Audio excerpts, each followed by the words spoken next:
Welcome everyone to episode 1 of our latest playthrough on Grand Tactician, the Civil War. This will be the Union campaign.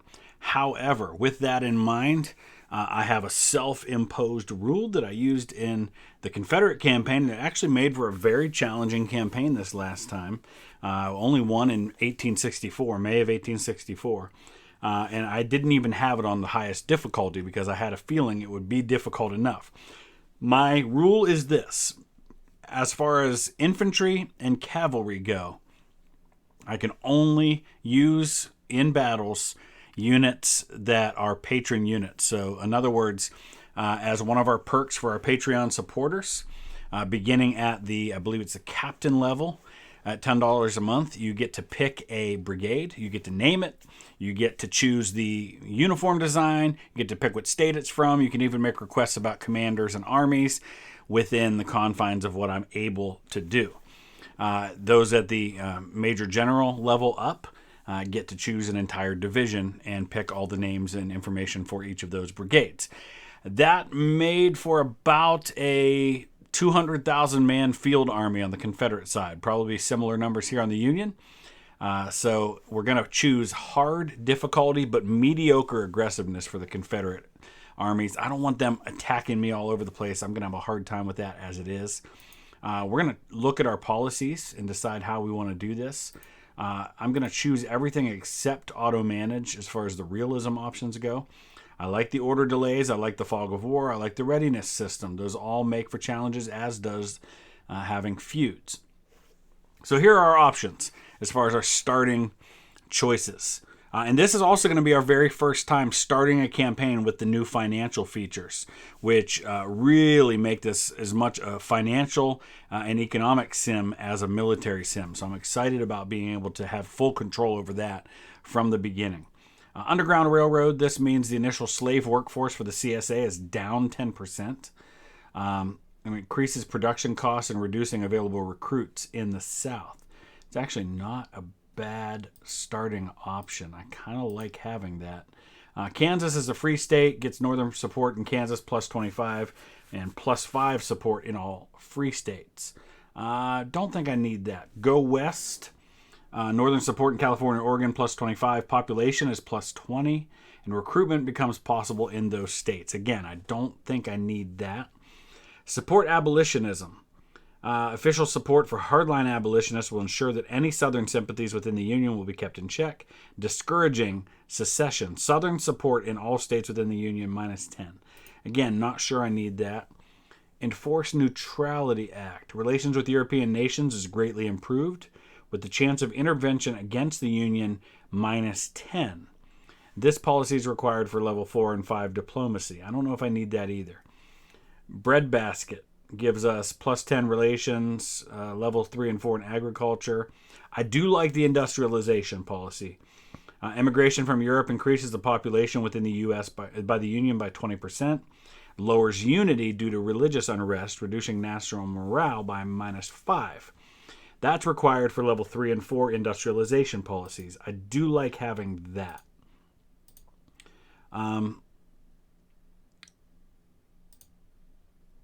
So what do we have now? We would have Underground Railroad, industrialization, and then we've got to choose, let's see, security measures.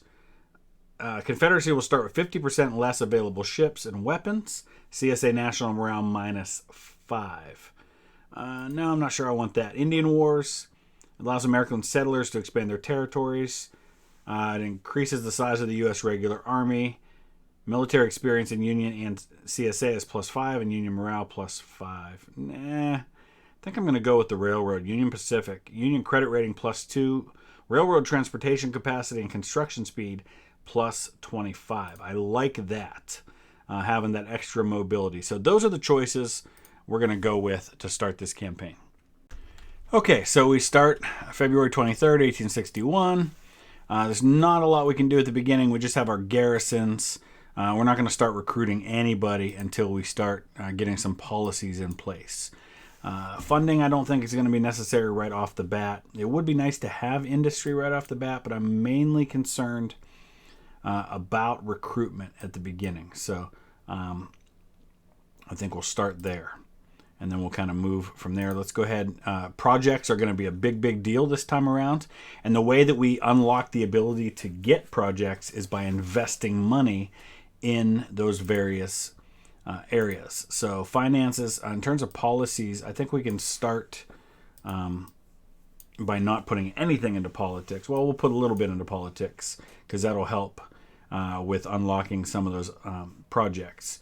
But at the top here, I'm going to start with nothing in diplomacy. I actually wouldn't mind seeing European intervention because it'd be interesting to fight a French or a British army on the battlefield. I haven't seen that happen yet. I'm going to go a little bit in agriculture, a little bit in economy, and a lot in industry to start. A lot in industry, a lot in military. And then we'll see how the finances are doing, and we'll do more. The Union both countries were heavily in debt from the very beginning of the war all the way through the end. So not an uncommon thing to go into debt in this game because it happened in real life. So we get intelligence reports. Up here on the top left, if you click on the eye there when it's flashing, there's also economy reports. So here's our intelligence report. According to our intelligence sources and analysis, the Confederate government is currently discussing the following policies. Militia Act 1. Confederate relations to Britain are 0. Relations to France are also 0. Their morale's at 100 with a change of 0 recently. So that's pretty cool. I mean, we can see some of that in here, but it's kind of cool to see it that way. Texas joins the Confederacy. So far, Virginia, North Carolina, Tennessee, and Arkansas have not joined. That's something that only happens after Fort Sumter. Here's our economy report, and we get one of these at the beginning of every month. I don't really show these typically in the campaign, but we do get those. Lincoln has been sworn in. Back then, March 4th was Inauguration Day rather than January 20th like it is today. It changed, I think, in the 1930s. Confederate States Army is established. It's all going to go downhill when we get into April and Fort Sumter happens. This is something else. So Military Policy 1 enacted. Let's go ahead. No projects available as of now. Industry might be something. I think we're going to go Militia Act 1, though, because we want to at least get to 2-year troops before we start recruiting significant amounts. We want to keep an eye on the economy alerts because this is something that we're going to have to make sure we're managing right from the beginning, or else down the road it's just going to be a compounding issue. I got to stop clicking on stuff. I got to pause for a second here so we can do this. Coffee production versus demand, food production versus demand. So food's something, we also have ineffective companies. We have to work on that. First things first, if we're worried about food production right now, we can actually work on that. We can build some new farms. That's subsidy farming there. Auto placement. Okay, so we can actually auto place these. So let's do that. It's not letting me actually. We can actually select priority levels for things. That's pretty cool. I'm going to leave that on auto manage for the time being. I actually changed my mind. I don't want to auto manage it. I'm going to go ahead and do it myself. And I'm going to build some farms. I think somewhere where we're going to have access to railroad and easily get those supplies going. So there's $12 million to build a farm north of Pittsburgh. You can see here, based on the subsidies, how close we are to getting an unlock that we can use for a project. So the more money we pour into those, the faster we will unlock one of those projects. So it's kind of cool that they visualize that for you so you can see how close you are. We're getting really close to Fort Sumter deteriorating into war. It hasn't happened yet. How do we... Oh, I think war has begun. So it began a little early, it appears. Yep, Virginia has seceded. There's the first armies appearing on the scene. Lincoln calls the militia. Civil War, further states secede. Is the Army of the Potomac... Oh, they're probably just moving up to Alexandria. I doubt the Confederate Army of the Potomac is already making a move on Washington. First things first, though. We do have some forts in Washington. I'm probably going to build a few more just to be safe. But not quite yet. Not when we don't even have an army yet. So once I start recruiting troops, I'll transfer these existing beginning troops into those forts as garrisons. Confederates have 17,000 men already. I've got 2,500. That's crazy. I don't know why I only have 2,500, because I've got this army here, but there's not that many men in those things. So our existing economic buildings, I guess you would call them, can also be upgraded.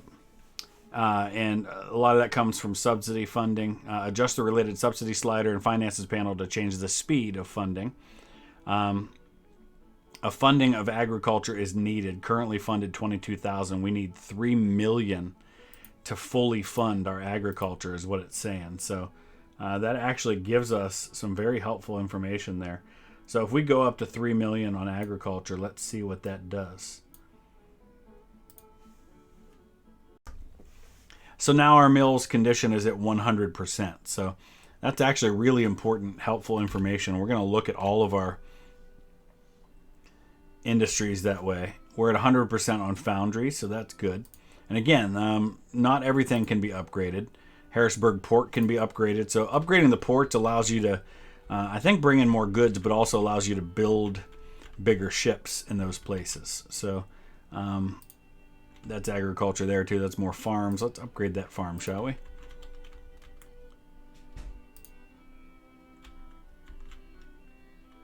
Telegraph stations we see everywhere. Here's Decatur. That's just showing us trade going in and out of that town. So the Missouri State Guard has fled from our forces in St. Louis, so that's some good news, because had he driven us out of there and taken St. Louis, he's actually showing... Wait a second.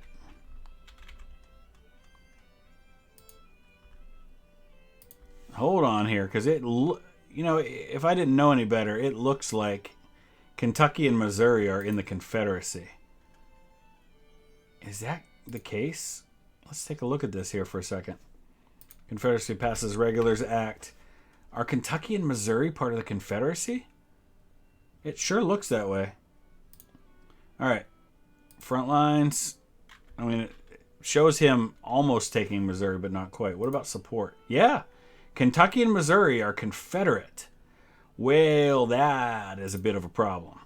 I have not seen that happen, at least not at the beginning like this. Woo, we got our work cut out for us this time, folks. Big time.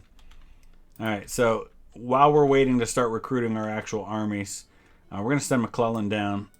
Why can't he move? He should be able to move. Oh, he's got to be in yellow readiness to move onto hostile territory. He's almost there. There. Now we can move him to Louisville. All right, we loaded them up on the rail, so they'll get there a little faster. Already dealing with a supply alert for the Army, the Department of the West. I'm not too worried about that yet, because we'll take St. Louis. That's probably wise, because I guess he had St. Louis from the beginning, and he had Louisville. And that is allowing them both to be Confederate. It's all right. We'll get them back. All right. Union calls for volunteers. We've got our 12-month contracts. I just saw that the Confederacy is building a military academy in Kentucky. So building a military academy actually has a really interesting impact. Let's go ahead and take a look at this for a second. Oh, that's on federal buildings. Okay, so there are these federal buildings you can build. There's banks. I don't remember exactly what the impact is of each of these things. You've got hospitals that reduce the mortality of wounded soldiers, which in turn reduces loss of support due to casualties. That might be really, really helpful moving forward.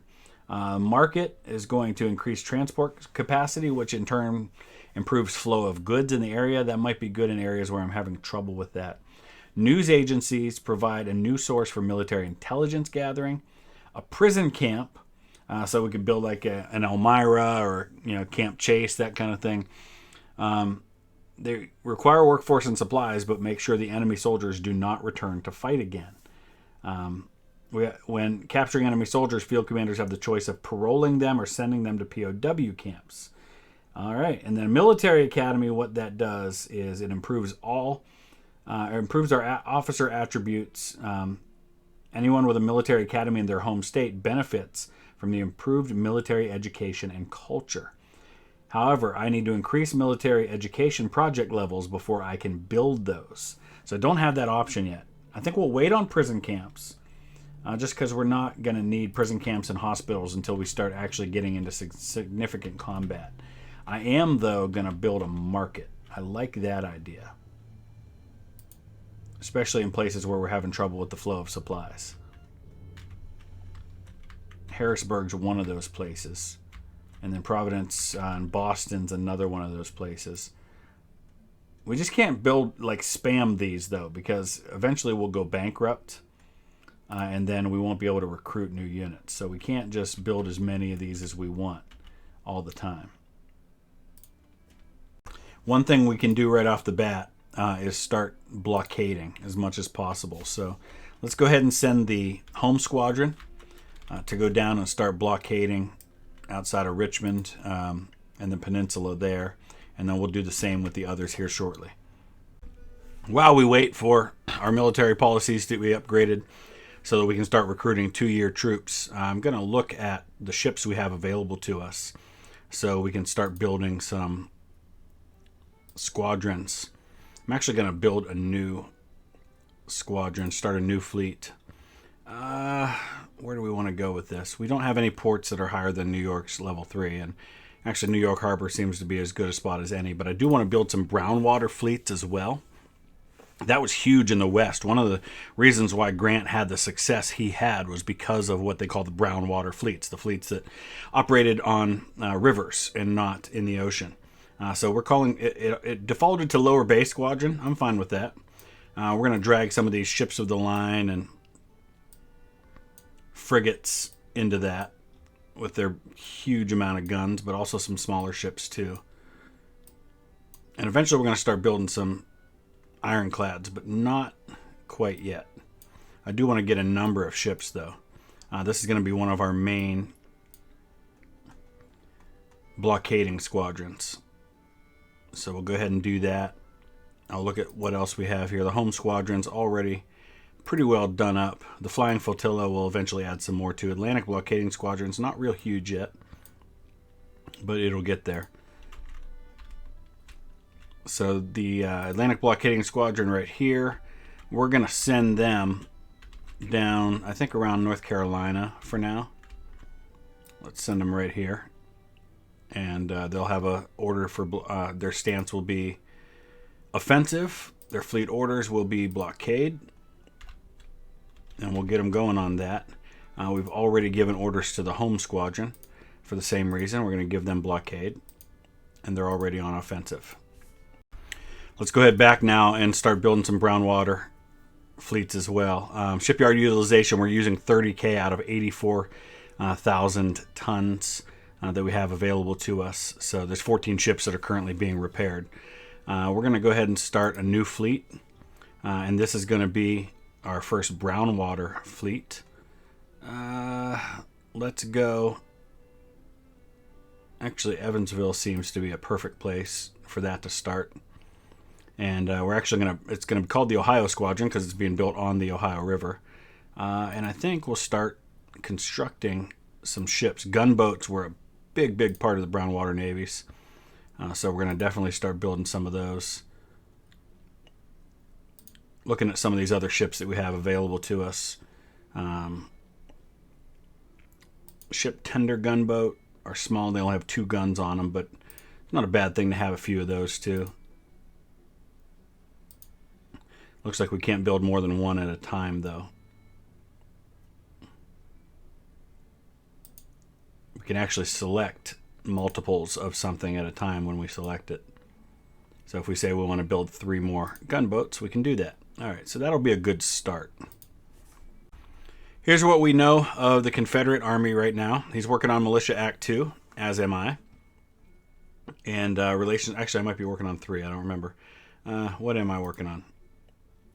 Yeah, we're working on 3, which is 24-month troops. We'll have that in 27 days. He has estimated 29,000 men in 17 brigades. These are the armies that he has formed and where we think they are, based on the intelligence we have as well as the navies we have available. And he's at 10% relations with both France and Great Britain. Okay, we see the results of the home squadron's blockade. It is having an impact. That's why we see the smoke. That's why we see the fire. About a 36% effect right now. Eventually we can cause more, but I'll certainly take that. We're doing the same down here now. About 20% in this area. I think eventually we probably want to go a little closer to Wilmington and blockade these 2 ports. And then we're going to want to send one down here to deal with Charleston. Oh, the Department of the West is fleeing in panic, and so we're going to lose St. Louis. Well, we haven't even started really recruiting an army yet, so he's got 46,000 men in the field already. So we've just got to hang on while we get recruiting units. We do have our first available projects. And what do we have available to us? Not much. Rebore muskets. It's not even really something I'm particularly interested in having. Still better than nothing. I'd rather not spend my project points on rebore muskets unless we need to do that in order to get the next thing. I'm not entirely sure if that's how that works. Austrian rifles would be preferred. We need 2.5 million in diplomacy to get that, though, and we're not even close to that. So, we might have to do that. Now, there's Springfield rifles right there. Springfields, yes, definitely. Let's get those. We've got some issues with supply, even from the very beginning here. So we're going to build up the Washington Depot. The Army of Northeastern Virginia is sitting in Washington. Okay, now it's when I clicked on it a second ago, it was showing that it had nothing as far as supply went. It was showing as hungry, as not supplied, but all of a sudden, as soon as I upgrade the depot there, it shows otherwise. All right, Confederacy calls for volunteers. They've got their 2-year contracts. They got it a little sooner than I did. I'm still 14 days away from having that myself. McClellan is withdrawing. Where's he withdrawing from? He was trying to move on Louisville. The Confederates got in his way, and he just decided to check out. They've got 5,500 men. McClellan's only got 2,000. All right, I'll give you that. Harney's withdrawing with the Army of the West. All right, we're going to have to start getting troops in these armies. 11 days away. Okay, well, we're like 2 days away from being able to recruit our first troops, but we've already been forced into an engagement. The tiny Confederate Army of the Potomac and Army of the Shenandoah are going to go up against the Department of Pennsylvania. We have not yet recruited any of our patron units, so these are troops that are bound for garrison duty, but for now, they are the only army we have to fight with. Okay, so we're fighting on the Antietam Battlefield. This isn't one we got to see too much in the last campaign because I never really operated much in Maryland, but we're certainly going to see it here, I think. So we've got George Thomas with 1,400 men, Alpheus Williams, 1,400 men, James Negley, and George Wynkoop, all with about 1,400 men under Robert Patterson. So I don't know exactly where he's going to come through, probably up in here somewhere. The objective is back here around the Dunker Church, though. So let's go ahead and put Thomas over here. We're going to start covering these crossings, expecting that he's probably going to go for one of those, though there's a good chance he could try to cross up here. So I'll send at least one brigade up there. All right, looks like he's going to come right up the middle. So I covered all those crossings for nothing. That's okay. It happens that way sometimes. So let's go ahead and start pulling everybody back. And we'll start with these two.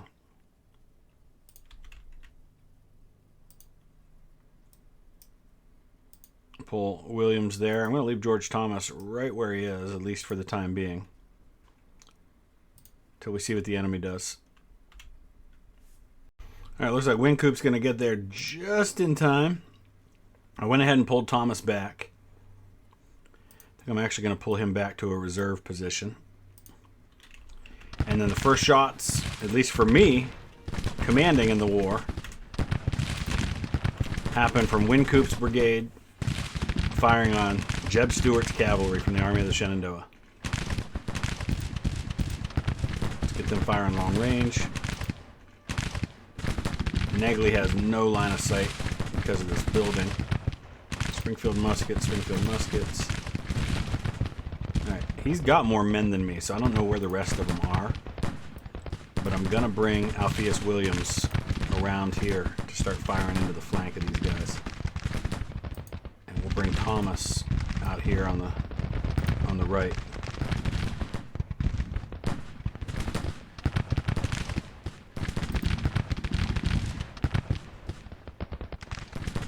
These are all men in their first combat with inferior weapons, inferior leadership. Should be interesting. They're winded too. That doesn't help. Come on, boys, get out there. All right, the cavalry pulled out, and now we're facing Stonewall Jackson, who doesn't have that name because he hasn't earned it. So Thomas Jackson. Come on, George Thomas, get over there. I don't want to go toe-to-toe because Wincoop's about to break. I need Williams to get out there, too. What is going on? Why is this taking so long? Gotta get Patterson to get closer too. Thomas is going to get here just in the nick of time because Wincoop's going to break. We may just need to put Thomas right here to take over their spot as they break. It'd be going a lot better if I could get out there and hit him in the flank. I don't know where the rest of them are because he's got a whole lot more than just this one brigade. Here they come. Aha. Just as I'm about to get out on Jackson's flank, his reinforcements arrive, which means now I can't. So now we got to pull back. If you'd have done that sooner, Williams, that wouldn't have been necessary. Wincoop broke. All right, Thomas. I need you to drive Stonewall back. Drive Jackson back. Old Blue Eyes, I think they called him. It would really help if Thomas's men were facing in the right direction. Which now they're nervous. Ugh. Everything's taking a lot longer than it usually does. Oh, and Thomas broke. Darn it. Well, this is not going well, and we got to pull out. All right. Not a great start for the Union. Not completely unexpected, though. We lost about equal casualties. Okay, we've got our 2-year contracts. I'm ready to start recruiting now. We're also going to choose our next policy, which is going to be, this is going to be the last one for a while in the focus on military. Military 2 is going to allow us new means of recruitment, max out the annual subsidies.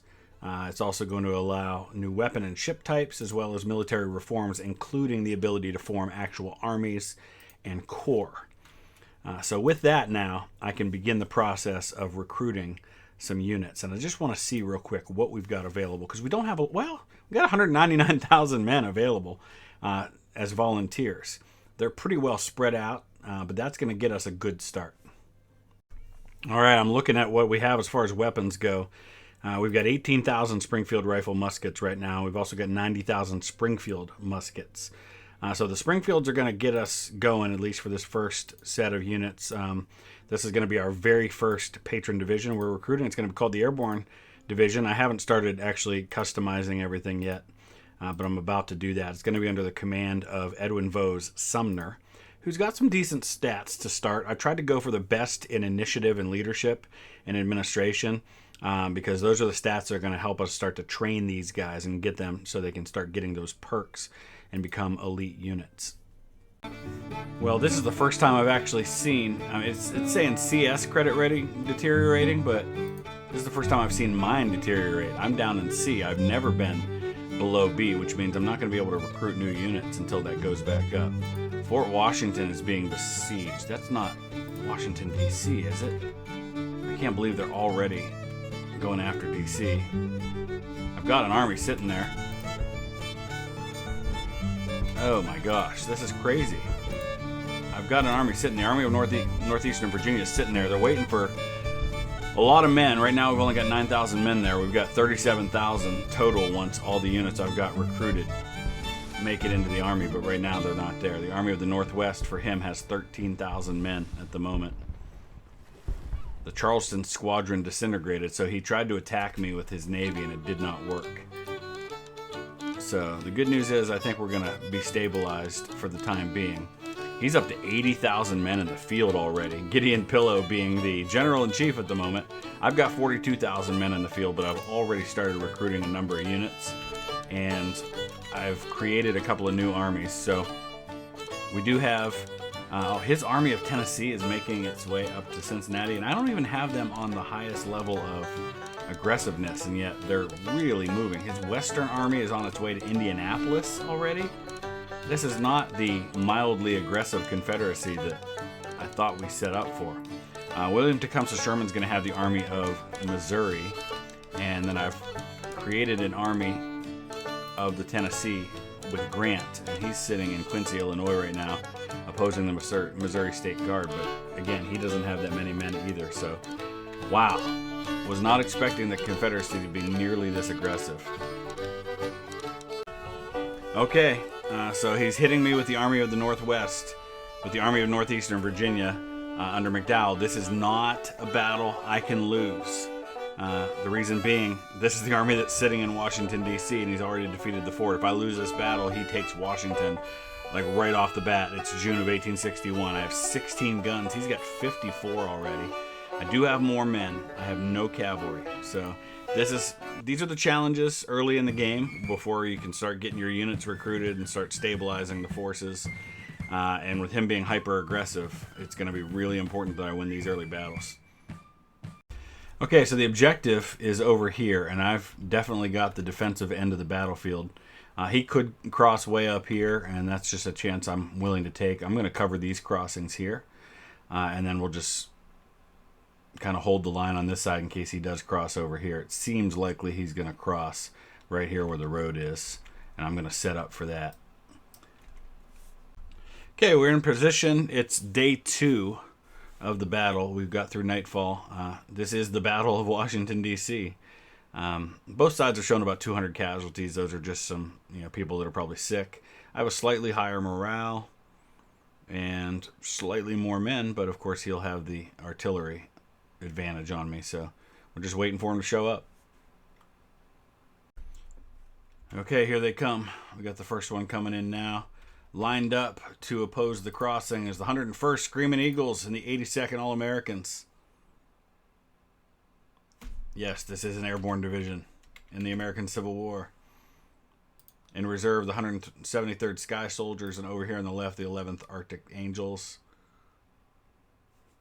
He's got some men going down this way, too. He better not be able to cross somewhere else, because it looks like he's going to try to cross the creek, and it doesn't appear that should be possible. But it sure seems like he knows something I don't. Same thing here. These guys crossed over here. That is not supposed to be happening. So he's actually on my flank.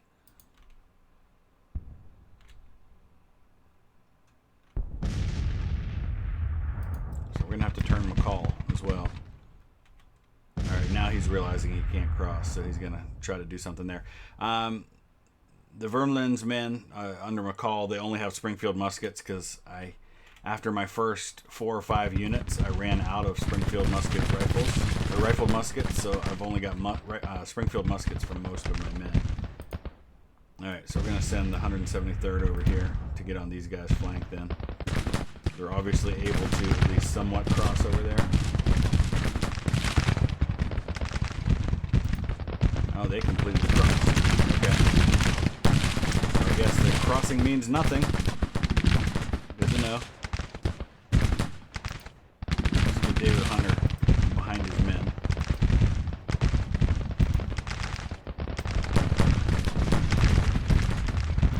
I'm going to send Morgan up here to help out the Arctic Angels.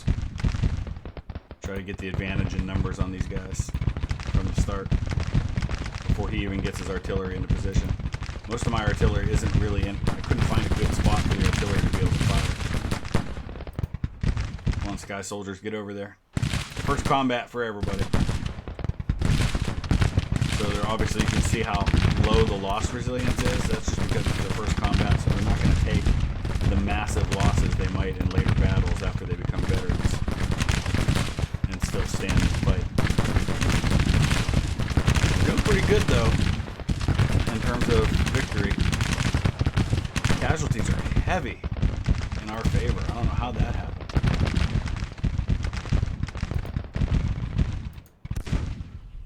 Maybe because of the nature of where he's trying to cross. He's down in that valley, and he's getting, you can see he's getting fragmented, and that's making my situation much better because I have good cohesion and he doesn't.